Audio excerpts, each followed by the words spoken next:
ನಮಸ್ಕಾರ ಸ್ನೇಹಿತರೆ. Challenging star Darshan Parappana Agrahara ಜೈಲಿನಲ್ಲಿ ಹೇಗಿದ್ದಾರೆ ಗೊತ್ತಾ? ಅವರಿಗೆ ಸಿಗುತ್ತಿರುವ ಸೌಲಭ್ಯಗಳೇನು ಗೊತ್ತಾ? ಜಡ್ಜ್ ಮುಂದೆ ಸ್ವಲ್ಪ ವಿಷ ಕೊಟ್ಟು ಬಿಡು ಸ್ವಾಮಿ ಅಂತ ಹೇಳಿದ್ದೇಕೆ ದರ್ಶನ್? ನೋಡಲು ಬಂದ ಪತ್ನಿ ವಿಜಯಲಕ್ಷ್ಮಿ ಅವರಿಗೆ ನನ್ನ ಹಣೆ ಬರಹ ಇದ್ದ ಹಾಗೆ ಆಗುತ್ತೆ, ದಯಮಾಡಿ ಜೈಲಿಗೆ ಬರಬೇಡ ಎಂದು ಕಣ್ಣೀರು ಹಾಕಿದ್ದೇಕೆ ದಾಸ ಎನ್ನುವ ಎಲ್ಲ ಮಾಹಿತಿಯನ್ನ ಇವತ್ತಿನ ಈ ವಿಡಿಯೋದಲ್ಲಿ ತಿಳಿಸಿಕೊಡ್ತೇವೆ.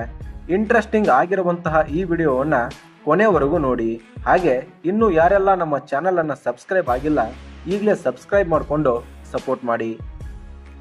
ಚಿತ್ರದುರ್ಗದ ರೇಣುಕಾಸ್ವಾಮಿ ಕೊಲೆ ಪ್ರಕರಣದಲ್ಲಿ A2 ಆರೋಪಿಯಾಗಿ ಪರಪ್ಪನ ಅಗ್ರಹಾರ ಜೈಲು ಸೇರಿರುವಂತಹ ಚಾಲೆಂಜಿಂಗ್ ಸ್ಟಾರ್ ದರ್ಶನ್ ಅವರಿಗೆ ಅಕ್ಷರಶಃ ಜೈಲಿನ ನರಕ ದರ್ಶನವಾಗಿದೆ. ಇದ್ರೆ ನೆಮ್ಮದಿಯಾಗಿರಬೇಕು ಅಂತ ಸದಾ ಸುಖದ ಸುಪ್ಪತ್ತಿಗೆಯ ಮೇಲೆ ಮೆರೆಯುತ್ತಿದ್ದಂತಹ ದರ್ಶನ್ ಅವರಿಗೆ ಜೈಲು ವಾಸ ಅವರನ್ನು ಕುಗ್ಗುವಂತೆ ಮಾಡಿದೆ. ಹಾಗಿದ್ರೆ ದರ್ಶನ್ ಅವರಿಗೆ ಜೈಲಿನಲ್ಲಿ ಏನೆಲ್ಲ ವ್ಯವಸ್ಥೆ ಇದೆ, ಏನೆಲ್ಲ ಸೌಲಭ್ಯಗಳು ಸಿಗ್ತಿವೆ ಅನ್ನೋದನ್ನ ನೋಡೋಣ ಬನ್ನಿ. ದರ್ಶನ್ ಪರಪ್ಪನ ಅಗ್ರಹಾರದ ಕೈದಿ ನಂಬರ್ 7314. ದರ್ಶನ್ ಅವರನ್ನ ಕ್ವಾರಂಟೈನ್ ಸೆಲ್ ನಲ್ಲಿ ಇಟ್ಟಿದ್ದಾರೆ. ಕಳೆದ ಬಾರಿ ಪರಪ್ಪನ ಅಗ್ರಹಾರ ಜೈಲಿನಲ್ಲಿ ದೊರೆತಂತಹ ರಾಜಾತಿಥ್ಯ ಈ ಬಾರಿ ಸುಪ್ರೀಂ ಕೋರ್ಟ್ ಖಡಕ್ ಆದೇಶದಿಂದ ದರ್ಶನ್ ಅವರಿಗೆ ಸಿಕ್ತಿಲ್ಲ. ಎಷ್ಟರ ಮಟ್ಟಿಗೆ ದರ್ಶನ್ ಜೈಲು ವಾಸ ಅನುಭವಿಸುತ್ತಿದ್ದಾರೆ ಅಂದ್ರೆ ಸ್ವತಃ ದರ್ಶನ್ ಅವರೇ ವಾಕಿಂಗ್ ಮಾಡಲು ಕೂಡ ಆಗುತ್ತಿಲ್ಲ. ಬಿಸಿಲು ನೋಡಿ ತಿಂಗಳು ಆಯ್ತು, ಬಟ್ಟೆಗಳೆಲ್ಲ ಫಂಗಸ್ ಬರ್ತಿವೆ, ಸ್ವಲ್ಪ ವಿಷ ಕೊಟ್ಟು ಬಿಡಿ ಸ್ವಾಮಿ ಎನ್ನುವವರೆಗೆ ನ್ಯಾಯಾಧೀಶರ ಮುಂದೆ ತಮ್ಮ ಅಳಲನ್ನು ತೋಡಿಕೊಂಡಿದ್ದರು. ಅದಕ್ಕೆ ಉತ್ತರಿಸಿದಂತಹ ಜಡ್ಜ್, ನೀವು ಹಾಗೆಲ್ಲ ಹೇಳಬಾರದು ಎಂದು ಹೇಳಿ ವಾಕಿಂಗ್ ಮಾಡಲು ದಿನಕ್ಕೆ 1 ಗಂಟೆ ಅವಕಾಶವನ್ನು ಕೊಟ್ಟಿದ್ದಾರೆ. ಹಾಗೆ ಹೆಚ್ಚುವರಿ ಹಾಸಿಗೆ ಮತ್ತು ದಿಂಬಿಗೆ ಕೂಡ ಪರ್ಮಿಷನ್ ಅನ್ನು ನೀಡಲಾಗಿದೆ. ದರ್ಶನ್ ಇರುವ ಬ್ಯಾರಕ್ ಹೇಗಿದೆ? ಸ್ನೇಹಿತರೆ, ಜೈಲಿನ ನಿಯಮಗಳ ಪ್ರಕಾರ ಪುರುಷ ಕೈದಿಗಳಿಗೆ ಸಪರೇಟ್ ಬ್ಯಾರಕ್ ಇರ್ತದೆ. ಅಪರಾಧಿಗಳನ್ನ ಮತ್ತು ವಿಚಾರಣಾಧೀನ ಕೈದಿಗಳನ್ನ ಬೇರೆ ಬೇರೆಯಾಗಿಯೇ ಇರಿಸಲಾಗುತ್ತದೆ. ಅದರಂತೆ ದರ್ಶನ್ ಇನ್ನು ವಿಚಾರಣಾಧೀನ ಕೈದಿ ಆಗಿರುವುದರಿಂದ ಅವರನ್ನ ವಿಚಾರಣಾಧೀನ ಕೈದಿಗಳ ಸೆಲ್ನಲ್ಲಿ ಇರಿಸಲಾಗಿದೆ. ದರ್ಶನ್ ಅವರಿಗೆ ಜೈಲಿನಲ್ಲಿ ಏನೇನು ಸೌಲಭ್ಯಗಳು ಸಿಗುತ್ತವೆ? ವಿಚಾರಣಾಧೀನ ಕೈದಿ ಆಗಿರುವಂತಹ ದರ್ಶನ್ಗೆ ತಮ್ಮ ಮನೆಯ ಬಟ್ಟೆಗಳನ್ನು ಧರಿಸುವಂತಹ ಅವಕಾಶವಿದೆ. ಅದರಂತೆ ದರ್ಶನ್ ಕೂಡ ಜೈಲಿನ ಬಟ್ಟೆಗಳನ್ನು ಧರಿಸದೆ ಮನೆಯ ಬಟ್ಟೆಗಳನ್ನೇ ಧರಿಸುತ್ತಾರೆ. ಇನ್ನು ದರ್ಶನ್ ಅವರಿಗೆ ಹಾಸಿಗೆ, ದಿಂಬು ನೀಡಲಾಗಿದೆ. ಆಹಾರ ಸೇವಿಸಲು 1 ಪ್ಲೇಟ್, 1 ಬೌಲ್, 1 ಮಗ್ ಮತ್ತೆ ಹಾಗೆ 1 ಲೋಟವನ್ನ ದರ್ಶನ್ ಅವರಿಗೆ ಜೈಲಿನ ಸಿಬ್ಬಂದಿಗಳು ನೀಡಿದ್ದಾರೆ. ಇನ್ನು ಕೊಲೆ ಆರೋಪಿ ದರ್ಶನ್ ಅವರಿಗೆ ಪ್ರತಿ 15 ದಿನಕ್ಕೊಮ್ಮೆ 25 ಗ್ರಾಂನಷ್ಟು ಹಲ್ಲುಜ್ಜುವ ಪುಡಿ ಅಥವಾ ಟೂತ್ ಪೇಸ್ಟ್ ಅನ್ನು ನೀಡಲಾಗುತ್ತದೆ. ಹಾಗೆ 75 ಗ್ರಾಂ ತೂಕದ ಸ್ನಾನದ ಸಾಬೂನನ್ನು ಕೂಡ ದರ್ಶನ್ ಅವರಿಗೆ ಜೈಲಿನಲ್ಲಿ ನೀಡ್ತಾರೆ. ದರ್ಶನ್ ಅವರಿಗೆ ಜೈಲು ನಿಯಮದ ಪ್ರಕಾರ ಕನ್ನಡಿ ಮತ್ತು ಬಾಚಣಿಕೆಯನ್ನು ಕೂಡ ನೀಡಲಾಗಿದೆ. ಹಾಗೆ ವಾರಕ್ಕೆ 25 ml ನಷ್ಟು ಕೊಬ್ಬರಿ ಎಣ್ಣೆಯನ್ನು ಕೂಡ ನೀಡಲಾಗುತ್ತಿದೆ.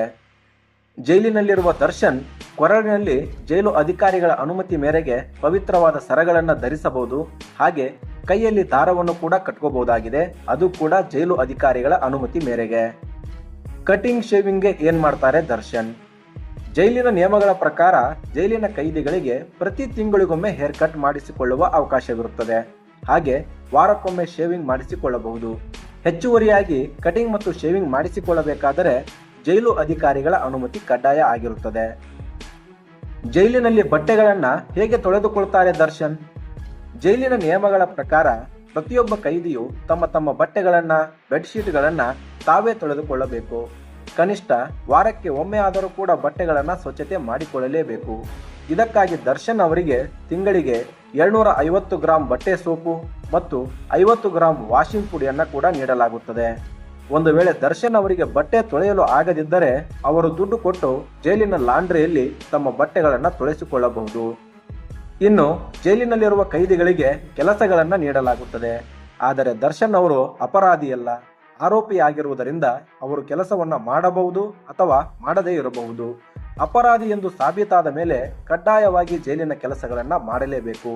ಇದಕ್ಕಾಗಿ ಪ್ರತಿದಿನ ಅವರು ದಿನವೊಂದಕ್ಕೆ 524 ರೂಪಾಯಿಗಳನ್ನ ಸಂಬಳವಾಗಿ ನೀಡುತ್ತಾರೆ.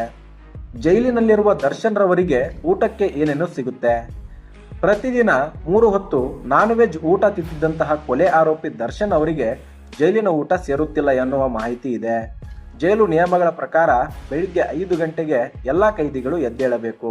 ತದನಂತರ ತಮ್ಮ ನಿತ್ಯ ಕರ್ಮಗಳನ್ನು ಮುಗಿಸಿ ಪ್ರಾರ್ಥನೆ ಮಾಡಿ ಬೆಳಿಗ್ಗೆ 7 ಗಂಟೆಗೆ ಉಪಹಾರವನ್ನು ಸೇವಿಸಬಹುದು.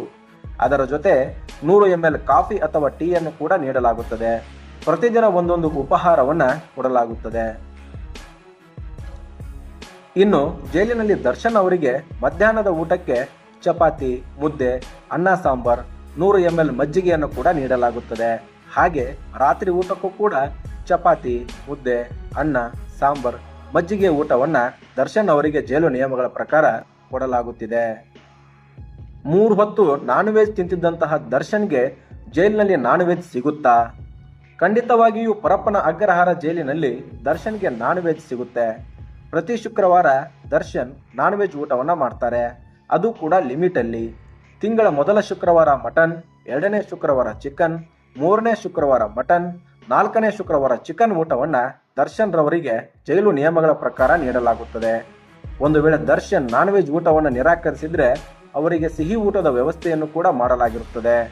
ಇನ್ನು ಪ್ರತಿ ಮಂಗಳವಾರ ದರ್ಶನ್ ರವರಿಗೆ ಒಂದು ಮೊಟ್ಟೆಯನ್ನು ಕೂಡ ನೀಡಲಾಗುತ್ತದೆ. ಗಮನಿಸಬೇಕಾದ ಅಂಶವೆಂದರೆ ಜೈಲಿನ ಎಲ್ಲಾ ಕೈದಿಗಳಿಗೆ ಕಡಿಮೆ ಉಪ್ಪು ಮತ್ತು ಖಾರ ಇರುವಂತಹ ಊಟವನ್ನ ನೀಡಲಾಗುತ್ತದೆ ಎಂದು ಕೆಲವರು ಹೇಳುತ್ತಾರೆ. ವಿಜಯಲಕ್ಷ್ಮಿ ಅವರು ದರ್ಶನ್ ಅವರನ್ನ ಎಷ್ಟು ಬಾರಿ ಭೇಟಿಯಾಗಬಹುದು? ಪರಪ್ಪನ ಅಗ್ರಹಾರದಲ್ಲಿರುವ ದರ್ಶನ್ ಅವರನ್ನ ಅವರ ಮನೆಯವರು ವಾರಕ್ಕೆ ಒಮ್ಮೆ ಭೇಟಿ ಮಾಡುವ ಅವಕಾಶವಿದೆ. ಹಾಗೆ ಭೇಟಿಯ ಸಮಯ 30 ನಿಮಿಷಗಳು ಮಾತ್ರ. ಭೇಟಿಯ ಸಂದರ್ಭದಲ್ಲಿ ಜೈಲು ಸಿಬ್ಬಂದಿಗಳ ಮುಂದೆಯೇ ಅವರ ಸಂಭಾಷಣೆ ನಡೆಯಬೇಕು ಎನ್ನುವ ನಿಯಮವಿದೆ. ಇನ್ನು ಹೆಚ್ಚು ಸಲ ಭೇಟಿ ಮಾಡಲು ಜೈಲು ಅಧಿಕಾರಿಗಳ ಪರ್ಮಿಷನ್ ಬೇಕೇ ಬೇಕು. ದರ್ಶನ್ ಅವರಿಗೆ ದುಡ್ಡಿನ ಅವಶ್ಯಕತೆ ಬಿದ್ದಲ್ಲಿ ಜೈಲಿನಲ್ಲಿರುವ ಕೈದಿಯ ಅಕೌಂಟ್ಗೆ ದುಡ್ಡನ್ನು ಕೂಡ ಕಳುಹಿಸಬಹುದು. ಆ ದುಡ್ಡಿನಿಂದ ದರ್ಶನ್ ಜೈಲಿನಲ್ಲಿರುವ ಕ್ಯಾಂಟೀನ್ನಲ್ಲಿ ತಮಗೆ ಬೇಕಾದ ವಸ್ತುಗಳನ್ನು ತೆಗೆದುಕೊಳ್ಳಬಹುದು. ನನ್ನ ಹಣೆ ಬರಹ ಇದ್ದಂಗೆ ಆಗುತ್ತದೆ, ಪತ್ನಿಗೆ ಜೈಲಿಗೆ ಬರಬೇಡ ಅಂದಿದ್ದು ಏಕೆ ದರ್ಶನ್? ಜೈಲಿನಲ್ಲಿರುವ ದರ್ಶನ್ ಅವರನ್ನ ನೋಡಲು ಬರುವ ಪತ್ನಿ ವಿಜಯಲಕ್ಷ್ಮಿ ಅವರು ಗಂಟೆಗಟ್ಟಲೆ ದರ್ಶನ್ ಅವರನ್ನ ಭೇಟಿ ಮಾಡಲು ಜೈಲಿನಲ್ಲಿ ಕಾಯಬೇಕು. ಅದರೊಂದಿಗೆ ದರ್ಶನ್ ರವರಿಗೆ ದೈಹಿಕ ಚಟುವಟಿಕೆ ಇಲ್ಲದೆ ಕಷ್ಟವಾಗುತ್ತಿದೆ. ಹೆಚ್ಚಿನ ಸೌಲಭ್ಯಗಳಿಲ್ಲದೆ ದರ್ಶನ್ ಜೈಲಿನಲ್ಲಿ ಪರದಾಡುತ್ತಿದ್ದಾರೆ. ಇದರಿಂದ ಹಿಂಸೆಯಾಗುತ್ತಿದೆ ಎಂದು ದರ್ಶನ್ ತಮ್ಮನ್ನ ಭೇಟಿಯಾಗಲು ಬಂದ ಪತ್ನಿ ವಿಜಯಲಕ್ಷ್ಮಿ ಅವರ ಮುಂದೆ ತಮ್ಮ ಅಳಲನ್ನ ತೋಡಿಕೊಂಡಿದ್ದಾರೆ. ಅದರ ಜೊತೆ ನನ್ನ ಹಣೆ ಬರಹ ಇದ್ದಂಗೆ ಆಗುತ್ತದೆ, ನೀನು ಇನ್ನು ಮುಂದೆ ಜೈಲಿಗೆ ಬರಬೇಡ ಎಂದು ನೋವಿನಿಂದ ದರ್ಶನ್ ಅವರು ಹೇಳಿದ್ದಾರಂತೆ. ನೋಡಿದ್ರಲ್ಲ ಸ್ನೇಹಿತರೆ, ಹೊರಗಡೆ ಸ್ಟಾರ್ ಆಗಿ ಮೆರೆದು ಬಯಸಿದ್ದೆಲ್ಲವನ್ನು ಪಡೆದ ಚಾಲೆಂಜಿಂಗ್ ಸ್ಟಾರ್ ದರ್ಶನ್ ರವರ ಪರಿಸ್ಥಿತಿ ಜೈಲಿನಲ್ಲಿ ಹೇಗಿದೆ ಅಂತ. ಕಾನೂನು ಅಂತ ಬಂದರೆ ದೇಶದಲ್ಲಿ ಎಲ್ಲರೂ ಸಮಾನರು ಎನ್ನುವುದಕ್ಕೆ ದರ್ಶನ್ ರವರ ನಿದರ್ಶನವೇ ಸಾಕ್ಷಿ. ಇದರ ಬಗ್ಗೆ ನಿಮ್ಮ ಒಪಿನಿಯನ್ಗಳನ್ನ ನಮ್ಮ ಕಾಮೆಂಟ್ ಬಾಕ್ಸ್ ಅಲ್ಲಿ ಕಾಮೆಂಟ್ ಮಾಡಿ. ಮತ್ತೊಂದು ಇಂಟ್ರೆಸ್ಟಿಂಗ್ ವಿಡಿಯೋದೊಂದಿಗೆ ತಮ್ಮನ್ನ ಭೇಟಿ ಆಗ್ತೀನಿ. ಧನ್ಯವಾದಗಳು.